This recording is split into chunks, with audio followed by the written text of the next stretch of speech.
নবদ্বীপের এক কোণে ভাঙা কুঁড়ে ঘরের মধ্যে বাস করতেন এক দরিদ্র ব্রাহ্মণ, শ্রীধর পণ্ডিত। কিন্তু মানুষ তাকে অন্য নামে চিনত, খোলা বেচা শ্রীধর। তার ছিল না ধন, না ঐশ্বর্য। সারাদিন কষ্ট করে তিনি কলার থোড়, মোচা আর খোলা বিক্রি করতেন।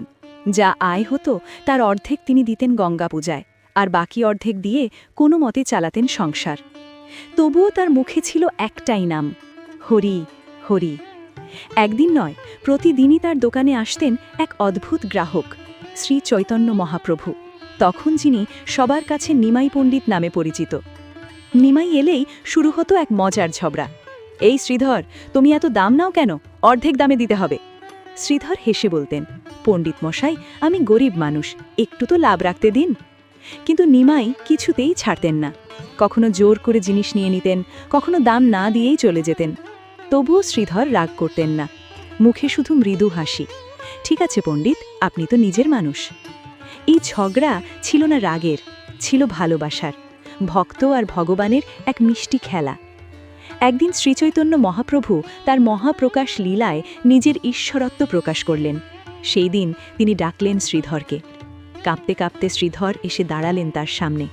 হঠাৎ নিমাই আর সেই চঞ্চল পণ্ডিত নন, তিনি প্রকাশ করলেন তার চতুর্ভুজ দিব্য রূপ। 4 হাতে শঙ্খ, চক্র, গদা, পদ্ম। সামনে দাঁড়িয়ে আছেন স্বয়ং ভগবান।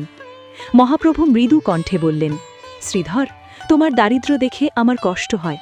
বলো, তুমি কি চাও? রাজ্য, ধন, অষ্টসিদ্ধি যা চাইবে তাই দেব। সবাই ভাবল এবার নিশ্চয়ই শ্রীধর কিছু চাইবেন।